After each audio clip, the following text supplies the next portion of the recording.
Hello and welcome in your maths class. Today we will start exercise 6.1 from question number 5. तो आज हम जो exercise 6.1 की questions करेंगे क्वेश्चन नंबर 5 से। क्वेश्चन नंबर 4 तक हमने जो अपने प्रीवियस लेक्चर में कंप्लीट कर लिए थे, तो क्वेश्चन नंबर 5 से यहाँ पे स्टार्ट करेंगे। So start with the question number 5. Identify the numeric coefficient in the following terms other than constant. तो हमें यहाँ पे एक्सप्रेशन गिवन है, हमें यहाँ पे क्या फाइंड आउट करना है, न्यूमेरिक कोफिशिएंट। ठीक है, न्यूमेरिक क्या होता है कि जो कोफिशिएंट जिनके साथ क्या हो, नंबर्स वहाँ पे लिखे होते हैं, वो न्यूमेरिक कोफिशिएंट हो जाएंगे in the following terms other than constant, कि हम यहाँ पे कांस्टेंट को नहीं लेंगे।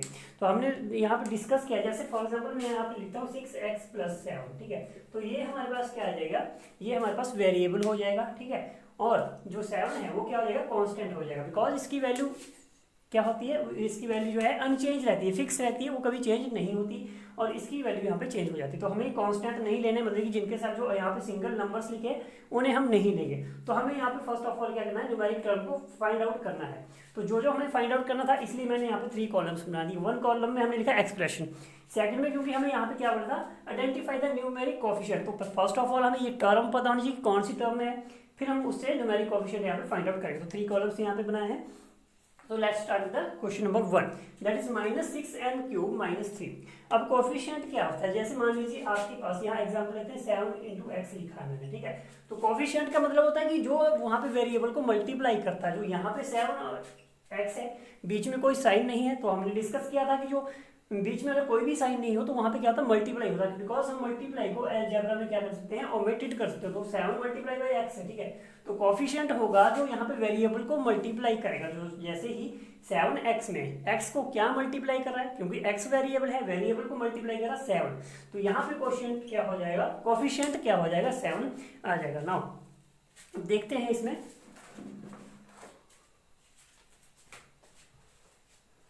So let's start with the question number 1। तो क्वेश्चन नंबर 1 से स्टार्ट करते हैं। हमारे पास है -6m³ - 3। तो 3 तो कोफिशिएंट है, उसको तो हम लेंगे नहीं, -3 नहीं लेंगे। तो टर्म हमारे पास क्या आएगी, -6 और साथ में क्या आएगा, m³। ठीक है, तो -6m³ हमारे पास यहाँ पे टर्म आ जाएगी। ओके, तो इसमें न्यूमेरिक कोफिशिएंट क्या होगा, देखो न्यूमेरिक कोफिशिएंट का मतलब कि जो नंबर हो और जो वेरिएबल को मल्टीप्लाई करा। अब यहाँ पे 6m³ लिखा है, दैट मींस कि वो वहाँ पे क्या है, 6 × m⁻³ तो m⁻³ वेरिएबल को क्या मल्टीप्लाई कर रहा है, 6 कौन सा, माइनस का, तो न्यूमेरिक कोफिशिएंट यहाँ पे -6 हो जाएगा। Now come to the number 2, 50x + 60y। ठीक है, तो यहाँ पे क्या क्या है, 50x और क्या है, 60y है। तो इसमें इस केस में हमारे पास जो टर्म हो जाएगी, एक हो जाएगी 50x, अदर क्या हो जाएगी 60y आ जाएगी, क्योंकि दोनों के साथ यहाँ पे वेरिएबल है। ठीक है, वेरिएबल लिखा दोनों के साथ है। ठीक है, तो ये हमारे पास न्यूमेरिक टर्म यहाँ पे हो जाएगी। तो न्यूमेरिक कोफिशिएंट क्या होगा, 50x लिखा है, x वेरिएबल है। ठीक है, x को क्या मल्टीप्लाई करा, 50, तो यहाँ पे कोफिशिएंट क्या हो जाएगा 50, वहाँ पे 60y है, तो वेरिएबल को हम छोड़ देंगे, y को छोड़ दीजिए, क्या बचा यहाँ पे 60, तो यहाँ पे न्यूमेरिक कोफिशिएंट क्या आ जाएगा, 60 आ जाएगा। Now come to the number 3, 9 + q। अब देखिए आपके पास क्या बोला था कि हमने कांस्टेंट तो लेना नहीं, मतलब कि 9 तो आपका आएगा ही नहीं। ठीक है, यहाँ पे q है, यहाँ पे q² है, और वहाँ पे 7 की पावर कितनी है, 3। तो इस केस में देखिए 9 को नहीं लेंगे, लेकिन किसको लेंगे, q आएगा। ओके, और फिर क्या आएगा, q⁻² भी आएगा, फिर क्या आएगा 7⁻, सॉरी यहाँ पे मैं कॉमा करके लिख रहा हूँ 7 × q3। ठीक है, क्योंकि सबके साथ जिनके साथ वेरिएबल है वो तो आएगा ही आएगा यहाँ पे। ठीक है, अब न्यूमेरिक कोफिशिएंट क्या होगा, देखो q है, q किसको मल्टीप्लाई करा है, q × 1। ठीक है, अगर हम किसी को मल्टीप्लाई कर 1 से मल्टीप्लाई कर तो नंबर सेम आता है, मतलब कि यहाँ पे q 1 को मल्टीप्लाई कर रहा है, तो यहाँ पे कोफिशिएंट क्या आ जाएगा, न्यूमेरिक कोफिशिएंट 1 आ जाएगा। Now that is q²। अब q² को भी क्या मल्टीप्लाई कर रहा है, 1। 7 q q⁻³ है, मतलब कि यहाँ पे 7 मल्टीप्लाई कर रहा है q⁻³ को, तो हमारे पास कोफिशिएंट क्या होगा, 7 आ जाएगा। ठीक है, तो कोफिशिएंट आपने ध्यान रखना, कोफिशिएंट होगा जो आपका वेरिएबल को मल्टीप्लाई करता है, उसे हम कोफिशिएंट कहते हैं। Now come to the number 4। अब नंबर 4 में आपको फर्स्ट ऑफ ऑल टर्म यहाँ पे फाइंड आउट करनी है। देखिए वेरिएबल को यहाँ पे कुछ भी साइन नहीं है, मतलब कि 8.90 क्या है हमारे पास, यहाँ पे 8.90 और r², ये हमारे पास टर्म होगी। ठीक है, ये टर्म होगी, और यहाँ पे अब आर स्क्वायर को क्या मल्टीप्लाई कर, देखिए यहाँ पे लिखा है बीच में कोई भी साइन नहीं, दैट मीन्स कि वहाँ पे मल्टीप्लाई है, तो आर स्क्वायर को क्या मल्टीप्लाई कर रहा है 8.90, ठीक है। तो ये हमारे पास न्यूमेरिक कोफिशिएंट हो जाएगा इस क्वेश्चन में, ठीक है। तो ध्यान रखना है, अगर थोड़ा सा फास्ट है तो ध्यान से देखना है। यहाँ पे क्वेश्चन नंबर 5 है 6 into L B plus B H plus L H. अब इसमें हमने टर्म को फाइंड आउट करना है कि हमारे पास टर्म है क्या जो मल्टीप्लाई, देखिए 6 बाहर लिखा है, मतलब कि 6 ब्रैकेट के बाहर है और बीच में साइन भी कोई नहीं है, तो यहाँ पे मतलब कि 6 मल्टीप्लाई कर रहा है किसको, एल बी को भी कर रहा है, बी एच को भी कर रहा है और एल एच को, मतलब 6 जितनी भी टर्म ब्रैकेट के अंदर है उन सभी टर्म को यहाँ पे मल्टीप्लाई कर रहा है। तो यहाँ पे आपके पास जो टर्म आ जाएगी एल बी आ जाएगी, दूसरी क्या आएगी बी एच और थर्ड क्या आ जाएगी एल एच, ठीक है। अब इसमें देखिए अब न्यूमेरिक कोफिशिएंट क्या होगा, अब 6 इंटू एल बी है, ठीक है, 6 इंटू एल बी है इसमें, ठीक है। तो अगर हम इसको लिखे तो हम यहाँ पे 6 सब के साथ लिखेंगे बिकॉज 6 मल्टीप्लाई कर रहा है, ठीक है। इसको मैंने अलग से इसलिए लिखा, फर्स्ट ऑफ ऑल हम अंदर वाली चीज को लिख रहे हैं, फिर हमें यहाँ पे 6 सबको मल्टीप्लाई कर रहा है, ठीक है। अब एल बी का यहाँ पे एल बी तो वेरिएबल है, ठीक है, 6 एल बी लिखा, मतलब कि 6 इंटू एल इंटू बी है। अब एल और बी को क्या मल्टीप्लाई कर रहा है यहाँ पे 6, तो न्यूमेरिक कोफिशिएंट हो जाएगा 6। न्यूमेरिक कोफिशिएंट बोला मतलब कि आपने सिर्फ नंबर्स को लिखना है। फिर 6 भी अच्छा है, यहाँ पर भी क्या आएगा 6, यहाँ पे 6 आएगा, यहाँ पर भी 6 आ जाएगा। क्यों आएगा, बिकॉज वो वेरिएबल को वहां पे मल्टीप्लाई कर रहा है। Let's start with the question number 6। Question number 6 is 0.98 y square and 0.98 y square. आपके पास यहाँ पे है क्वेश्चन में 0.98 एंड 0.098, यहाँ पे 0.098 वाई स्क्वायर है, ठीक है। थोड़ा सा करेक्शन कर लेते हैं।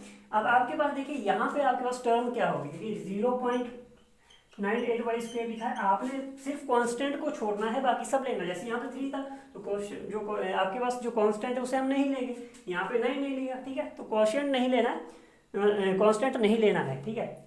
अब दूसरा क्या आएगा 0.098 वाई स्क्वायर, ये हमारे पास यहाँ पे टर्म आ जाएगी। अब यहाँ पे वाई स्क्वायर को क्या मल्टीप्लाई कर रहा है, वाई स्क्वायर को क्या मल्टीप्लाई कर रहा है 0.98 आ जाएगा। मतलब कि जिसका भी न्यूमेरिक कोफिशिएंट आपको पूछेंगे तो आपने वह नहीं लिखना, बाकी जो बच गया वो लिख लेना है। तो यहाँ पे 0. क्या आ जाएगा 0.098 बिकॉज, और किसका कोफिशिएंट होगा ये वाई स्क्वायर का। तो इस तरह से हमने यहाँ पे क्वेश्चन नंबर 5 में क्या करना है, फर्स्ट ऑफ ऑल हमें यहाँ पे जो आइडेंटिफाई करना कि न्यूमेरिक कोफिशिएंट क्या होगा, टर्म कौन सी होगी, और फिर हमें न्यूमेरिक कोफिशिएंट को यहाँ पे लिखना है। विदाउट टर्म आप यहाँ पे नहीं लिख सकते, आपको फर्स्ट ऑफ ऑल यहाँ पे टर्म को आइडेंटिफाई करना होगा। तो इस तरह से हमने यहाँ पे 3 टेबल्स जो है 3 कॉलम्स इस टेबल में बनाने हैं ताकि आपको ईजी रहे। Now come to the next one, now come to question number 6। तो question number 6 is identify the term that contains variable A. हमें ऐसी टर्म को आइडेंटिफाई करना जिसमें जो क्या हो वेरिएबल ए कंटेन हो, वेरिएबल ए उसमें लिखा हो, and give the coefficient of A. और उसी जो आपकी टर्म होगी उसमें हमें ए का कोफिशिएंट को फाइंड आउट करना है। तो हमें 2 चीजें यहाँ पे फाइंड आउट करने के लिए बोला है। एक तो हमने क्या करना, आइडेंटिफाई द टर्म, तो टर्म हमें लिखनी पड़ेगी, इसलिए हमने फर्स्ट कॉलम बनाया टर्म कंटेनिंग ए, ठीक है। और फिर क्या लिखना है, आइडेंटिफाई द कोफिशिएंट ऑफ ए। तो कोफिशिएंट ऑफ ए भी लिखना है, तो हमने वहाँ पे एक कॉलम और बना दिया, और एक कॉलम हमने यहाँ पे बनाया है एक्सप्रेशन का, कि जो आपके पास क्वेश्चन गिवन होगा, ठीक है, उसके अकॉर्डिंग यहाँ पे करते हैं, तो ऐसे इजी रहेगा। अब आपको बोला क्या है, that contains the variable A, उसमें सिर्फ ए होना चाहिए, ए स्क्वायर नहीं होना चाहिए, ना उसमें ए रेज़ टू पावर 3 होनी चाहिए, मतलब कि ओनली ए होना चाहिए। तो देखिए आपके फर्स्ट क्वेश्चन में एक्स ए स्क्वायर है प्लस वाई स्क्वायर ए, तो हमने सिर्फ वो लेना जिसमें ओनली ए होगा, सिंगल ए। तो आपके पास कौन सी टर्म आ जाएगी, वाई स्क्वायर ए आ जाएगी, ठीक है। अब इसमें कोफिशिएंट ऑफ ए क्या होगा, मतलब कि जो कोफिशिएंट ऑफ ए होगा वो क्या करेगा, ए को मल्टीप्लाई करेगा, ठीक है। तो हमने कोफिशिएंट ऑफ ए लिखना है ना, तो अगर हम इसको इजी करें तो ये क्या आएगा, वाई स्क्वायर मल्टीप्लाई बाय ए होगा। तो जो ए को मल्टीप्लाई करेगा, बिकॉज आपको कोफिशिएंट ऑफ ए बोला है, तो हमने लिखना है जो कोफिशिएंट ऑफ ए होगा वो क्या होगा, ए को मल्टीप्लाई करेगा। तो यहाँ पे ए को मल्टीप्लाई क्या कर रहा है, वाई स्क्वायर। तो हमारे पास यहाँ पे क्या आंसर आएगा, वाई स्क्वायर आ जाएगा, ठीक है। अगर आपको कोफिशिएंट ऑफ वाई स्क्वायर लिखा बोला होता तो हमने वहां पे क्या लिखना, हमारा आंसर ए होना था। Now come to the next one, M square plus 7ma। अब किसमें आपको ओनली आपको वही टर्म लिखनी जिसमें ए हो, तो यहाँ पे ए है तो लिखेंगे 7ma, ठीक है। अब कोफिशिएंट ऑफ ए क्या होगा, जो ए को मल्टीप्लाई करेगा। तो यहाँ पे ए को क्या मल्टीप्लाई कर रहा है, 7 और m मल्टीप्लाई कर, तो ये लिख लिया। Now come to the third one, आपको बोला था कि आपने जस्ट वही टर्म लिखनी है जिसमें ए कंटेन हो, तो यहाँ पे क्या आएगा, क्या आएगा, यहाँ पे ए आएगा। अब ए का कोफिशिएंट क्या होगा, तो ए का कोफिशिएंट क्या होगा यहाँ पे 1, तो ए का कोफिशिएंट क्या 1, ठीक है। अब यहाँ पे 3 + z + za, अब ए किस में है, za में, तो ए का कोफिशिएंट क्या होगा, ए को यहाँ पे क्या मल्टीप्लाई कर रहा है, z, तो हमारा आंसर आएगा z। Now come to the fifth one, 4 + ay², तो यहाँ पे a को क्या मल्टीप्लाई कर रहा है, 2ay², तो ये टर्म आ जाएगी। अब हमें a का कोफिशिएंट लिखना है, मतलब कि a को हम छोड़ देंगे, बचेगा क्या, 2y², ये बच जाएगा हमारे पास यहाँ पे, ठीक है। जिसका कोफिशिएंट बोला था आप उसी को नंबर को वहां से हटा देंगे, जैसे हमने जेड ए में से जो हटा दिया जेड, तो क्या बच गया, जेड बच गया, ठीक है। वहां से ए हटा दिया तो 7m बच गया था। Now come to the sixth part, तो सिक्स्थ पार्ट है 8abc³, ठीक है, और वहां पे है 7a³। हमें सिर्फ ए वाली टर्म चाहिए जिसमें अकेला ए हो, यहाँ पे तो ए की पावर कुछ भी नहीं है, तो यहाँ पे 8abc।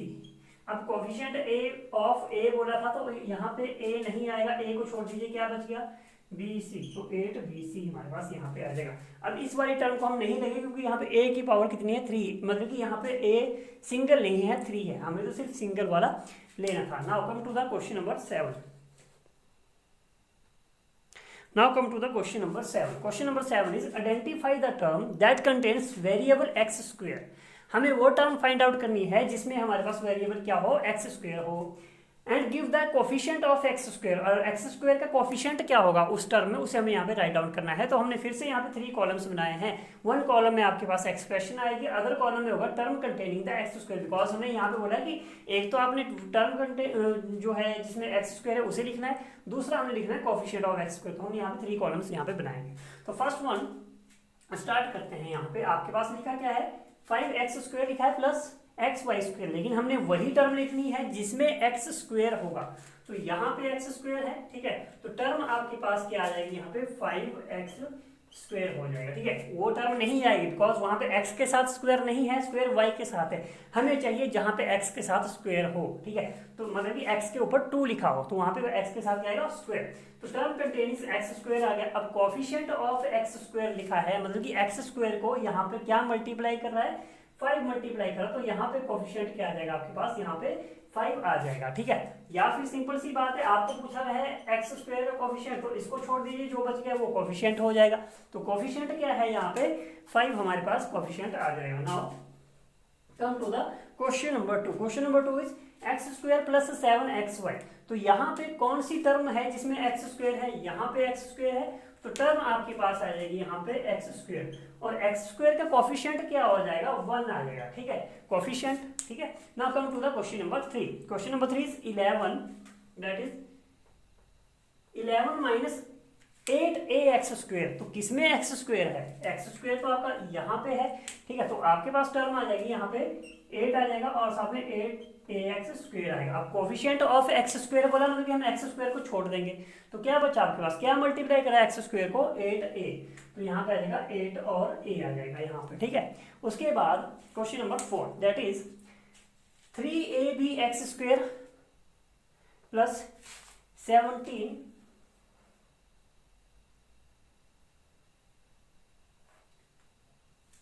प्लस 17x² bc, तो यहाँ पे आपको पूछा कि कौन सी टर्म में x², देखिए फर्स्ट टर्म देखिए यहाँ पर भी x² है, तो हमारे पास टर्म आ जाएगी 3abx², और सेकंड में भी x² है, ठीक है, तो यहाँ पे टर्म ये भी 17x² bc, तो दोनों टर्म यहाँ पे आ जाएगी, दोनों में यहाँ पे x² है।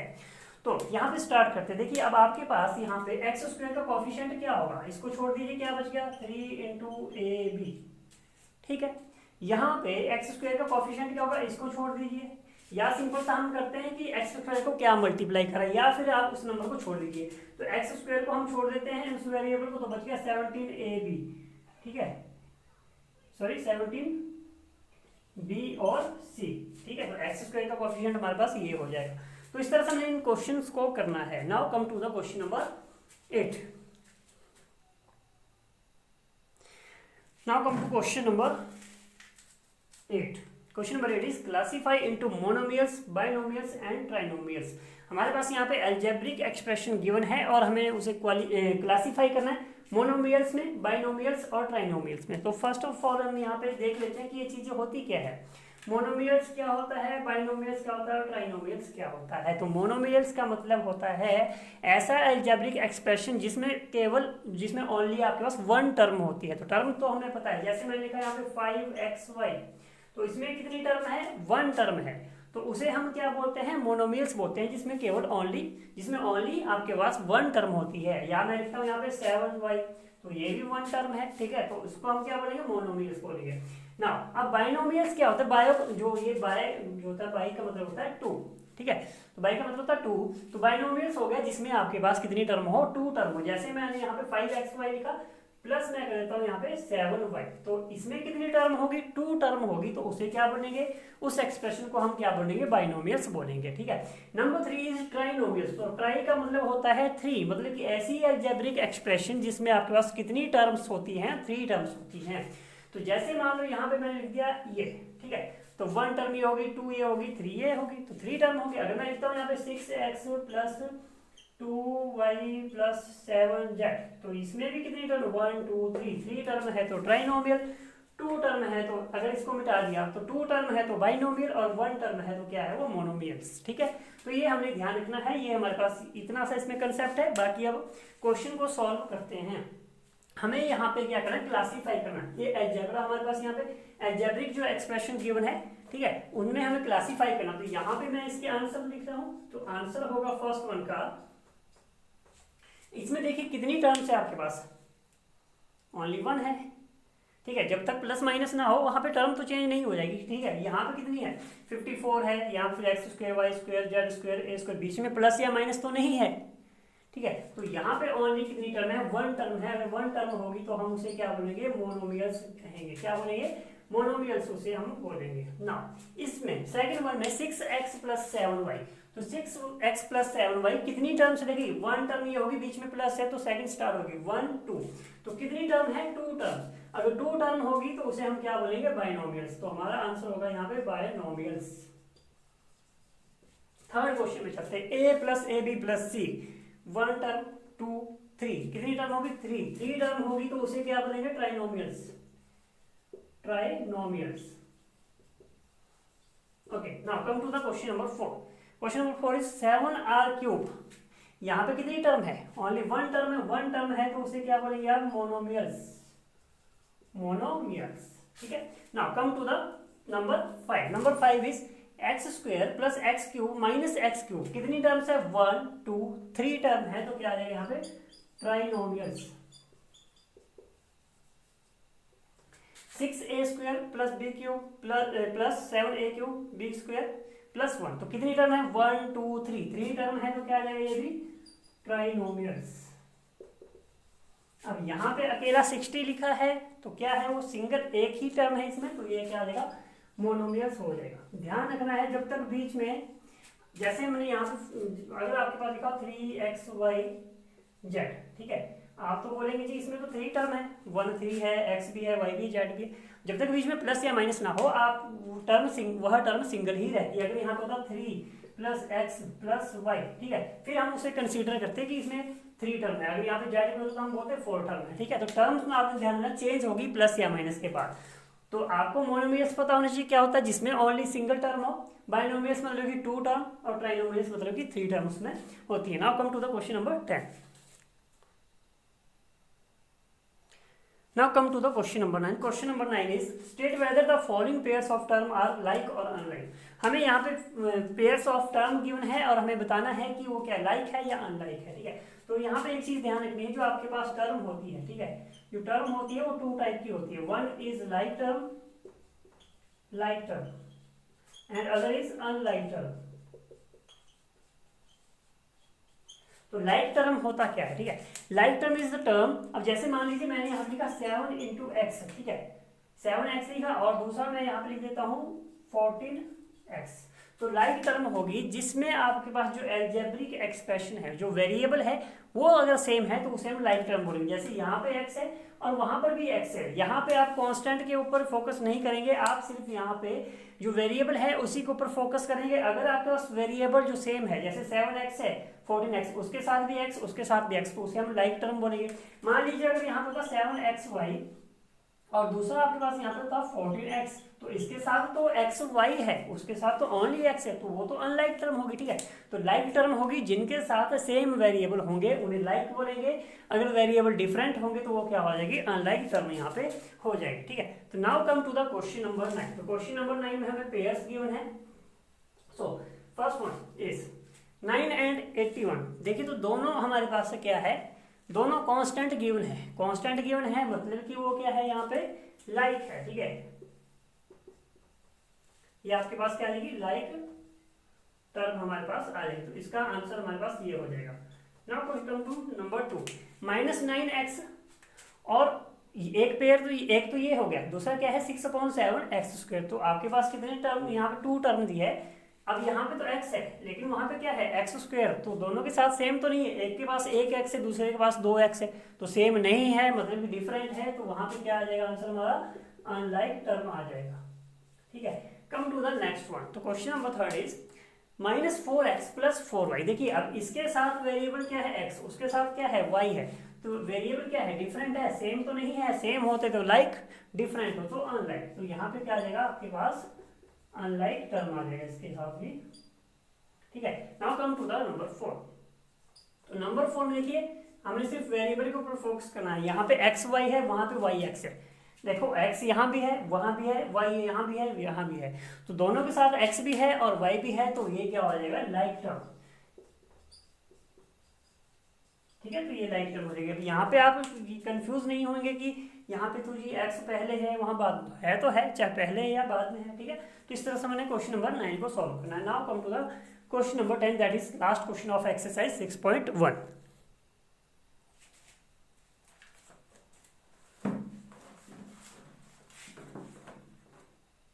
Now come to question number 10, that is our last question.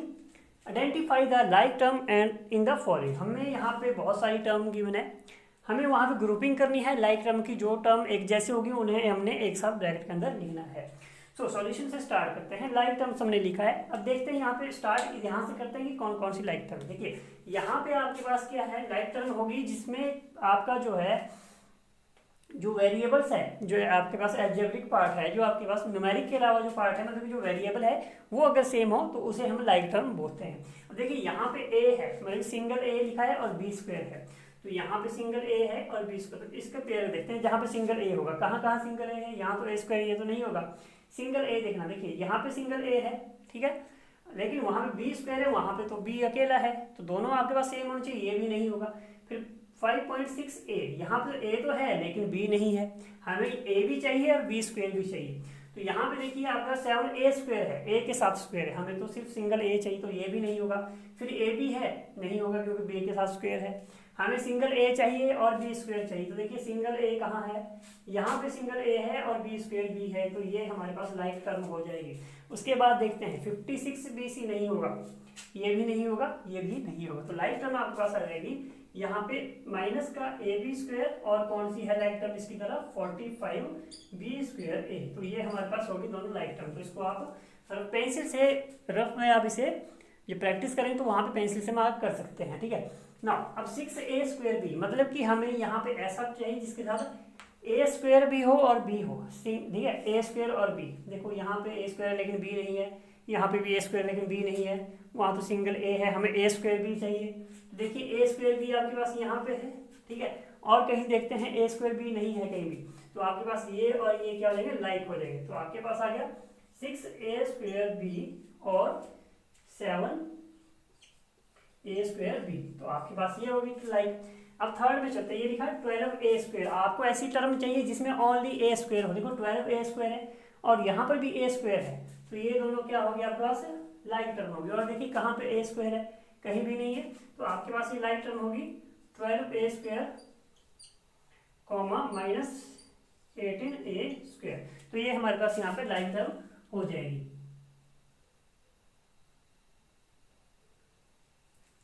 ना उसके बाद अब देखते हैं आगे चलते हैं जरा। यहाँ पे देखिए अब आपके पास यहाँ पे थर्ड में आ जाते हैं, -7ab लिखा है ना, तो हमने ऐसी टर्म देखनी है जहाँ पे क्या हो, जिसके साथ क्या हो, ए बी हो। तो ए बी वाली टर्म देखिए, ये अकेला ए बी है, एक ये हो गया, और कोई ए बी वाला यहाँ पे नहीं है, ये बी सी है, सी है नहीं है, तो आपके पास लाइक टर्म यहाँ पे क्या आ जाएगी, -7ab और ये वाला है, ठीक है। तो जो तो हमने राउंड कर दिया वो हो चुका है, ठीक है, उसको हम नहीं देखेंगे अब यहाँ पे क्या है 5.6a, मतलब कि हमें ऐसी टर्म चाहिए जिसमें सिंगल ए हो। तो देखिए सिंगल ए कहाँ है, सिंगल ए कहाँ है, 5.6।